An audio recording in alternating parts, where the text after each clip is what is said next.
Elon Musk making a surprise visit to Beijing. Elon Musk is attempting to expand his business in China. A giant gigafactory on the edge of Shanghai, Tesla's home in China. You can't overstate how important China is to Elon Musk. How many smart, hardworking people are there in China? There's far more of them there than there are here. Elon Musk is now one of the most influential political figures in the United States as the top donor to the Trump campaign. Combine that with his $400 billion business empire of Tesla, Twitter, SpaceX, and a few other companies, and he's one of the most powerful people in the world. But what's interesting about him are his views on China. For a free speech supporter and someone leaning right, he seems to be relatively friendly with the Chinese Communist Party. And that's putting it mildly. In the past, he said that Taiwan should become some kind of special administrative zone of China. Recently, Musk has also allegedly killed a part of the omnibus spending bill that was supposed to restrict investments into China. At least that's according to the Democrats. But there could be something fishy going on here. You see, the businessman has a ton of reasons for keeping a friendly relationship with the CCP. China is Tesla's second biggest market, closely following the United States. The company also produces just over 50% of its EVs there. This is largely because the CCP's been very kind to Elon, and perhaps it's trying to influence the businessman for political reasons. In this video, we'll go over Elon Musk's mysterious relationship with China. We'll also uncover what this means for Elon Musk's alliance with Trump. The president-elect doesn't share the same views, and that's an understatement. So, can Musk influence Trump? Or will there be a conflict between them over China policy? Please be sure to hit the like button down below to support our work. As you guys can guess, this video may make many people angry, so your likes will help us a lot. First of all, let's dive into Musk's opinions on foreign policy and the country of China. It's clear that Elon Musk has a lot of sympathy and respect for China. On the Lex Fridman podcast, he said that the sheer amount of smart and hardworking people in China is incredible, and that there are far more of them than there are here, I think. Musk also said that the architecture in China in recent years is far more impressive than the US. I mean, the train stations, the buildings, the high-speed rail, everything. It's really far more impressive than what we have in the US. On his multiple visits to China, Elon's also claimed he's a huge fan of China, and that he would like to visit China more often. The businessman described himself as kind of pro-China in a conversation with two US Congress members. These things raise some eyebrows, but they don't sound very alarming just yet. Anyone can respect China without supporting the communist government. However, these are far from Elon's most controversial takes on China. He chooses to side with the CCP on the Taiwan issue, or at least refuses to support Taiwan's independence. That seems weird coming from a businessman whose companies buy a lot of chips from Taiwan's TSMC. A takeover by China would make him even more reliant on the Chinese Communist Party. But perhaps he doesn't mind that at all, as Elon suggested creating a Chinese special administrative zone in Taiwan. He proposed that China could get some oversight while Taiwan kept its own political system. Elon got a lot of criticism for this, because as Hong Kong shows, the CCP doesn't always keep these kinds of promises. While Hong Kong is technically still a democracy, it's increasingly under the CCP's control. The Communist Party isn't exactly fond of democracy in general, which could be a threat to the Taiwanese people. But from Elon's point of view, a special administrative zone is a necessary diplomatic solution. He strongly believes that if the CCP doesn't find a peaceful way to integrate Taiwan, there will be a war, potentially involving the US as well. In an interview with CNBC, he said that the official policy of China is that Taiwan should be integrated. He also said that he thinks there's some inevitability to the situation, and that you should take their words seriously. Now, we don't want to quote him out of context like many other media outlets choose to do. For example, the BBC claimed he said that Taiwan was an integral part of China, comparing it to Hawaii for the US. But the full quote is slightly different. He said that the CCP's policy has been to reunite Taiwan with China. From their standpoint, maybe it's analogous to Hawaii or something like that. Like an integral part of China that's arbitrarily not part of China, mostly because the US Pacific Fleet has stopped any sort of reunification effort by force.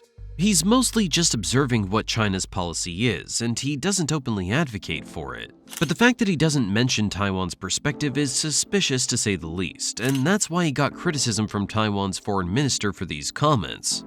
The foreign minister responded saying that Taiwan is not for sale. The Taiwan comment isn't the only example where Elon follows the CCP's narrative. In a 2020 interview, Elon said the following: "My experience with the government of China is that they're actually very responsive to the people. In fact, possibly more responsive to the happiness of people than in the US."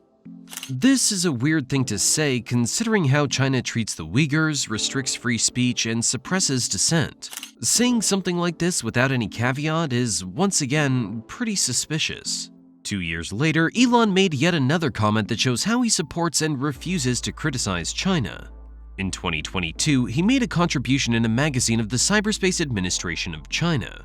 He wrote that, "I want to do everything we can to maximize the use of technology to help achieve a better future for humanity." This seems very positive and reasonable, but it's actually very alarming. You see, the Cyberspace Administration of China is the organization that enforces internet censorship in China. China has a great firewall, which cuts off certain websites entirely to the Chinese public, including Elon's X platform. Any information that's critical to the CCP is also removed from the web, and internet users that criticize the CCP are traced down and punished. So why on earth would Elon Musk, the self-proclaimed free speech absolutist, write something for the Cyberspace Administration of China? This organization will use the very same technology Elon talks about to suppress dissent and restrict the freedom of Chinese citizens even more. Musk also said that the CCP is on Team Humanity when it comes to the development of AI, which is just as mind-boggling. The CCP intends to use AI technology in its facial recognition system in order to track its own citizens. The implications of this are pretty concerning. Elon's either completely unaware of what the CCP is doing, or he's willing to abandon his ideals if that's what makes the CCP happy. He's certainly not afraid to express his opinion on foreign politics. He's previously called out Brazil for blocking X, and he's also criticized the UK for trying to censor online speech. He even compared the UK to the Soviet Union. But posting about the country with an even more Soviet-like system seems to be a bridge too far for him. Instead, there are some rumors that X is involved in suppressing anti-China content. In a conversation with journalist Barry Weiss, Musk allegedly said that Twitter would indeed have to be careful about the words it used regarding China, because Tesla's business could be threatened. These things are especially concerning if we take into account the CCP's bots on X. Researchers found there are still many politically motivated bots on the social media platform that try to sway public debate. Finally, the last piece of evidence of Elon's support of the CCP has to do with the US-China trade war. Beginning in 2016, economic relations between the US and China deteriorated. In his first term, President Trump wanted to reduce Chinese imports in order to improve America's trade balance. When President Biden took office in 2020, he largely continued this policy and even implemented new tariffs on strategic sectors. But Elon's been critical of this since the get-go. Although he has criticized China's policy of higher import tariffs than the US, saying that it's like competing in an Olympic race wearing lead shoes, Elon generally wants free trade between the two countries. He recently said that we should really work towards reciprocal elimination of tariffs. Trump obviously disagrees with this, as his tough China policy was one of his main talking points. Later, we'll go over how this will work out between Elon and Trump, but if anything, it shows that Elon supports the CCP point of view, namely that trade should continue. With all of this in mind, there are some reasons why Elon would support the CCP. Elon said that he dislikes socialism and communism, but in a lot of areas, the Chinese Communist Party is communist in name only. The free market reforms in the 90s changed China from a failed state to a relatively prosperous economic hub. Hundreds of millions of people were lifted out of poverty, and China is now an $18 trillion economy. People are allowed to invest, own property, create businesses, and generally be successful. These are all things Elon respects and appreciates. Also, China's regulatory environment has some advantages. It's very fast, and in certain areas, it's very easy for innovation. Examples of this are industries like electric vehicles, high-speed rail, aerospace, artificial intelligence, and urban infrastructure.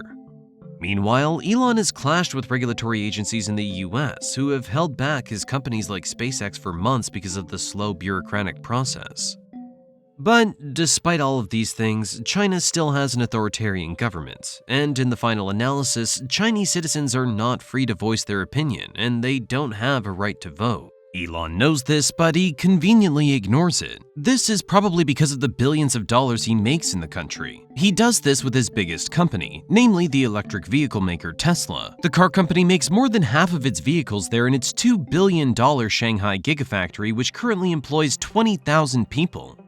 China is Tesla's second biggest sales market after the United States.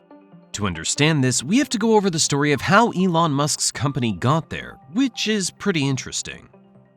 China's always been big on electric vehicles. In 2015, the CCP announced that the EV industry was one of the 10 industries of the Made in China 2025 initiative. This initiative was China's plan to transform its economy into high-end manufacturing and technology.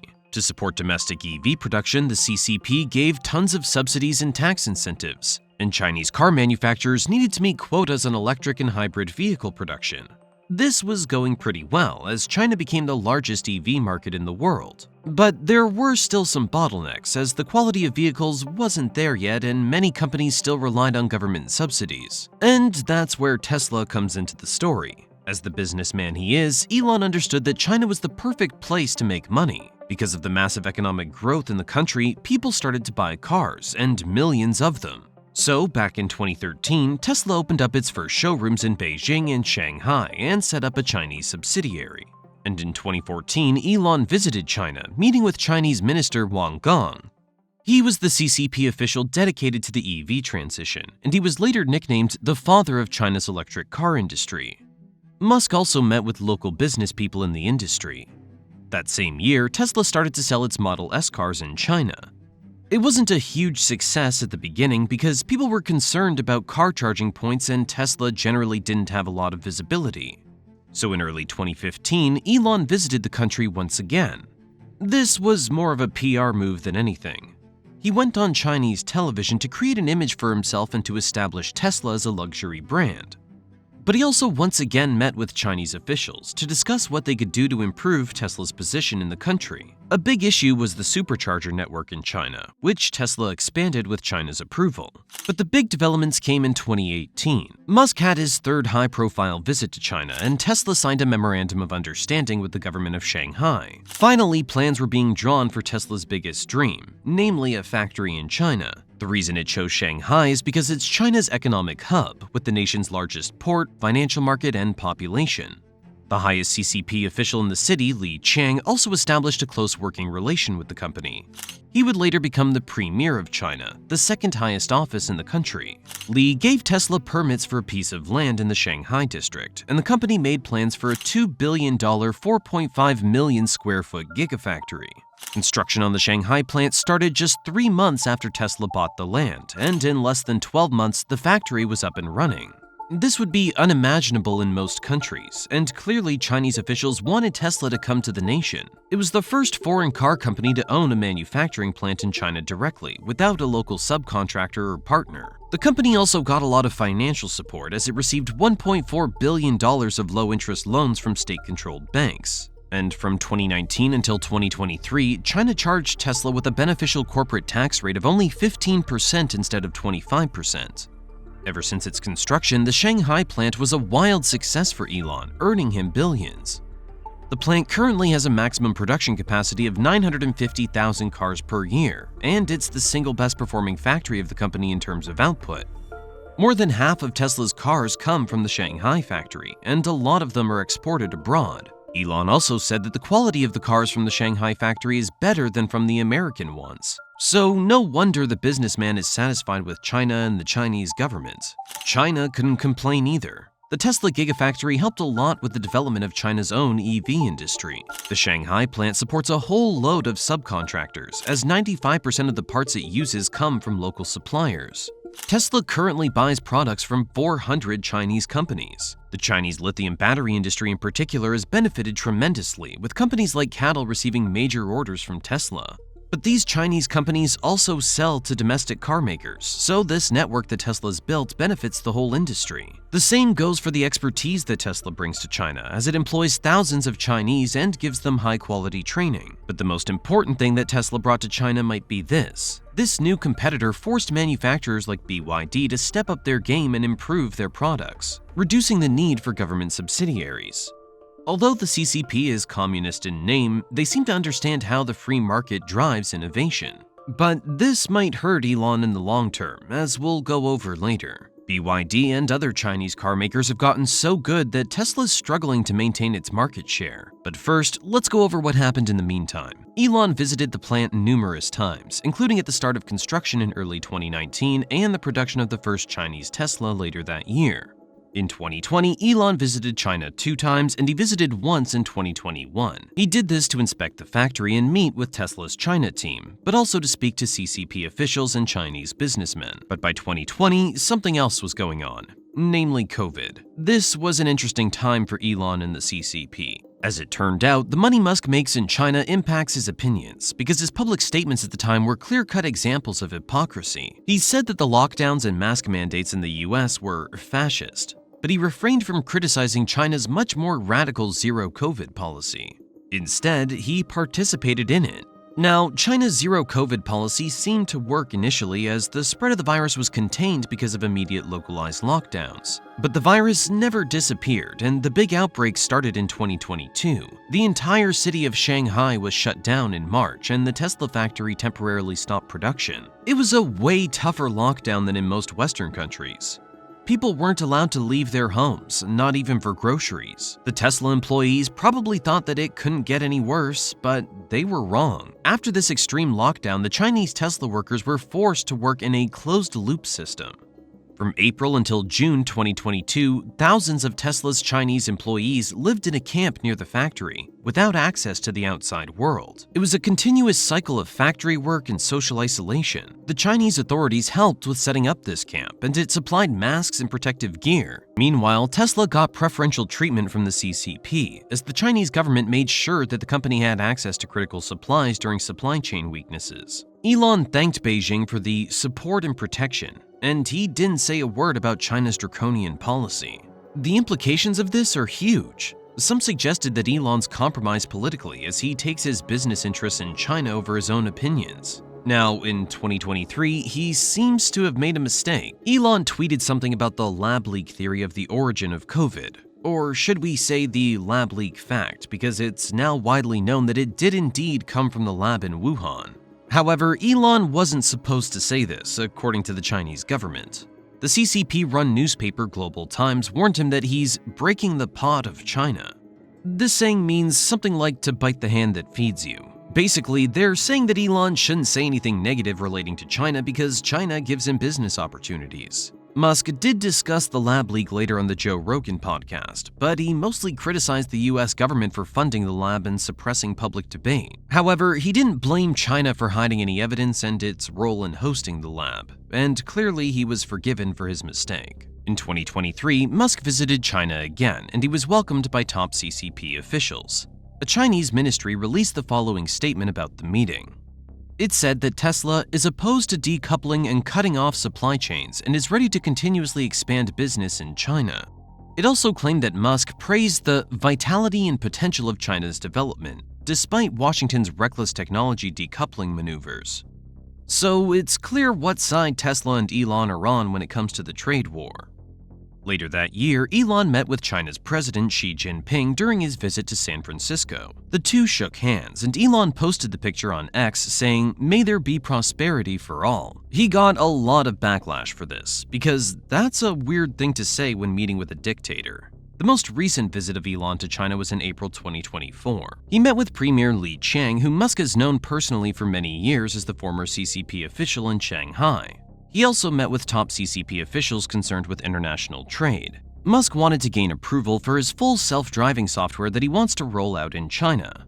Although it's facing delays, the self-driving software will come soon in China, according to Elon. A month later, Elon's company started construction on another $200 million plus megafactory in Shanghai to produce energy storage units. It'll produce around 10,000 lithium-ion batteries or megapacks per year. So even today, Elon is expanding his operations in China. With all of this in mind, it's clear that Musk likes doing business in China. With a generous perspective, you can argue that there's no harmful aspect to this. After all, it's good for his company, it's good for China's economy, and it leads to prosperity for everyone. And his refusal to criticize the CCP might just be a strategic decision. If being polite and sympathetic to the government gets you far in China, it's pretty obvious why Elon would choose to do so. And after all, there are thousands of people in China that rely on his company to make a living. Also, he has obligations to many more shareholders at home and abroad. But the concerning part is that Elon is now a semi-political figure in the US. Having a conflict of interest could be incredibly dangerous, considering how much power he has right now. First, we should take a step back and understand how this businessman got into politics in the first place. Ever since Elon bought Twitter back in 2022, he's been very vocal about his opinions. He criticized the Biden administration mostly on culture war issues and the economy. But there's also a personal feud between him and the Biden administration. Although he wasn't traditionally a Republican because of climate change issues, Elon became more and more affiliated with the Republican Party over time. In July 2024, he endorsed Trump shortly after the failed assassination attempt. He went on to provide more than $100 million to Trump's campaign, and he helped his campaign personally. After Trump's election victory, Elon got a lot of influence. He reportedly accompanies Trump in many meetings, including with foreign leaders. He's also renting a cottage near Trump's estate in Mar-a-Lago to stay in contact with the president. Musk's proposed role in Trump's government will be the head of the Department of Government Efficiency, together with Vivek Ramaswamy. With Doge, as it's also called, Elon probably won't have the most direct impact, though. The real power lies in Elon's massive online following and his popularity among the Republican base. Using this, he can potentially steer government policy. Very recently, he used his platform to criticize the omnibus spending bill. Elon said the bill includes hundreds of pages of unrelated sections and too much wasteful spending.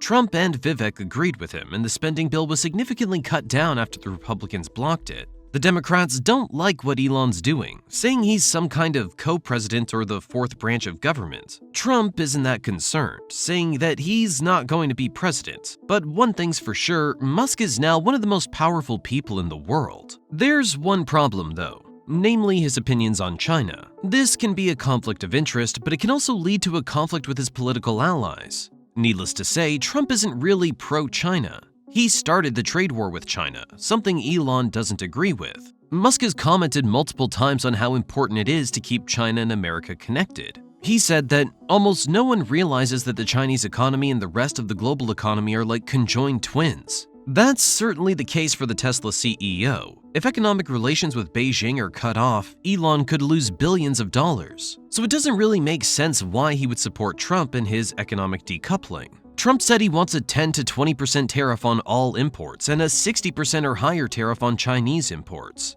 He's incredibly harsh on Chinese electric vehicles, as he proposed a 200% tariff on those. This will almost certainly lead to a response from China, which could be bad news for Elon. A political advisor and scholar in China said that, "I don't understand why he supports Trump that much, because what Trump has advocated is against his own business, at least his business with China." What makes Elon siding with Trump even weirder is that some Republicans have attacked him before. Steve Bannon, Trump's former White House chief strategist, has said that Elon's paymasters are from the Chinese Communist Party. Musk was also blasted by his current ally, Vivek Ramaswamy. Vivek said Musk was a puppet for the Chinese Communist Party, and he criticized Tesla's Chinese investments. He also condemned Elon's comment on Taiwan. He said that Elon Musk has, I think, demonstrated his willingness to change his political tunes based on the favors that he gets to be able to do business in China. Ramaswamy also pointed out his concern in these tweets. Later, he said that, "We aired some of these issues the first time we spoke." Vivek now claims that the only country Elon puts first is the same one I do, the United States of America. So Elon's either changed his position on China or he's managed to strike some sort of a political deal. This would mostly have to do with the trade war policy. There's an argument to be made why Elon wouldn't mind higher tariffs. This has to do with one company we mentioned earlier, namely BYD. Tesla's been forced to cut prices in China to stay competitive. The company's China sales have been stalling ever since 2023. BYD's taking over the market share, and it's closing in on Tesla in terms of most electric vehicles produced globally. If you take into account hybrids, BYD beats Tesla by a long shot. Elon still has faith in his company because he thinks Tesla has the better product, but the competition's definitely intense. He acknowledged that without tariffs, these Chinese brands would pretty much demolish most of their competitors in the West. Musk believes Tesla can handle it, but it's a point of concern to say the least. It's not in his interest to have the American market flooded with cheap Chinese EVs. However, Elon would never want to restart a full-on trade war with China. Tesla likes to continue making cars in China and selling them there. Many analysts think this is why Elon could become a mediator between China and help moderate the trade war. Some even draw comparisons between him and former diplomat Kissinger, as he also did a lot to mediate between China and the US in the past. Musk has a lot going for him, including American and Chinese social media accounts with millions of followers and contacts within both the White House and the CCP. And there's a chance that Elon can convince Trump. It would be smart for the US president to make his China policy a little bit more moderate. Most Americans don't want higher tariffs if they increase prices domestically, and those two things go hand in hand. But obviously, Elon Musk shouldn't promote his and China's interests above the national interests. If that's the case, Elon could be a national security threat, like one senator and an ex-US Army general claim he is. So we have to watch closely what Elon does to make sure he's not a puppet for the CCP.